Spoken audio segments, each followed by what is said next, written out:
3 years ago yesterday, videos and photos began to emerge showing the bodies of civilians scattered around Yablunska Street in the town of Bucha, Ukraine. Children fleeing with their families, locals shopping for groceries, people trying to get back home on their bicycles. It was once the case, from Bosnia to Sri Lanka, that a single photo or video could expose wartime atrocities. In Bucha, the evidence is overwhelming.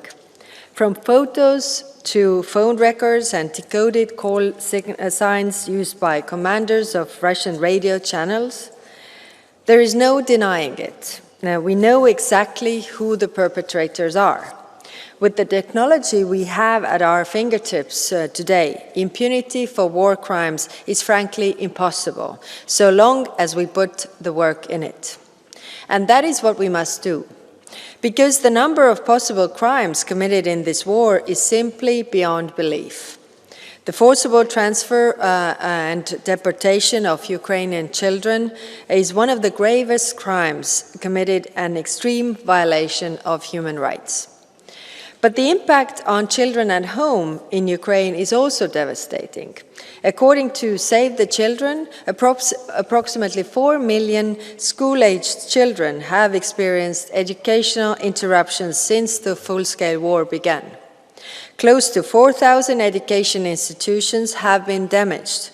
More than 10% of the country's education infrastructure has been completely destroyed. Attacks on health facilities have endangered the lives of children, including those with chronic diseases. Birth rates in Ukraine have dropped by 30% during this war. In fact, fertility rates in Ukraine are now amongst the lowest in the world.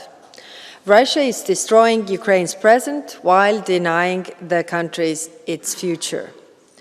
The European Union is part of the international coalition for the return of the Ukrainian children. We will do all we can to return the children to their families in Ukraine.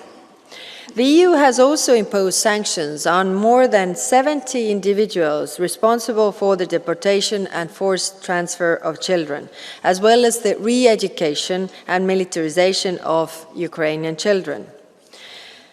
Russia's campaign against human life and dignity truly knows no limits. We also see this in the reports of enforced disappearances, torture, extrajudicial executions, sexual violence against civilian detainees, and prisoners of war by Russian armed forces in occupied territories. The EU will continue raising the cases at every opportunity wherever we can, because no civilian detainee can be forgotten. We must also continue to advocate for the protection of prisoners of war and call on Russia to uphold its long-standing international commitments under international humanitarian law. A just, comprehensive and lasting peace based on the UN Charter and the international law must include the exchange of prisoners of war and release of civilian detainees, along with the return of forcibly transferred and deported Ukrainian children. Every returnee must be fully accounted for and integrated back to the Ukrainian society. Honourable members, the EU has supported Ukraine's efforts on accountability and justice from day one, from evidence collection through the case building, prosecution, preparing claims, and reparations for victims. The EU is a firm supporter of the International Criminal Court, which has issued 6 arrest warrants, including President Putin, Russia's Commissioner for Children's Rights, Maria Lvova-Belova, former Russian Defense Minister and current Secretary of the Security Council of the Russian Federation, Sergei Shoigu, and the General Chief of Staff, Valery Gerasimov. Let us remember that the arrest warrants are only issued after gathering the required evidence. Most criminal cases, around 170,000, have been opened now, will be investigated and prosecuted by Ukrainian authorities. This is why the European Union is also supporting the Prosecutor General's Office of Ukraine. We are strengthening the its capacity to investigate and prosecute international crimes committed in Ukraine, including through civilian European Union advisory mission. And for the specific crime of aggression, the EU is leading the work on the establishment of a special tribunal. Legal experts recently finalized the technical negotiations for the tribunal.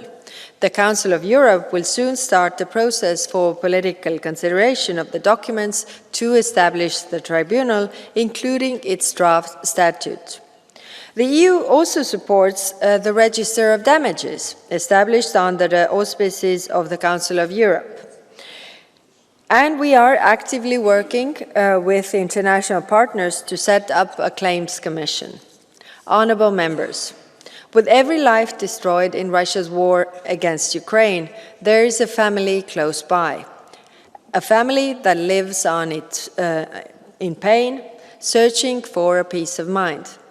When this war is over, and one day it will be, recovery will come not from only a reconstruction of the buildings in Bucha or Borodyanka or Bakhmut or Chasiv Yar or Donetsk or Mariupol. It will also come in the pursuit of justice and accountability for the heinous crimes committed by Russia. Because only justice will give every Ukrainian family the peace of mind they need to move on and rebuild their lives. Thank you. Thank you very much, Ms. Kallas.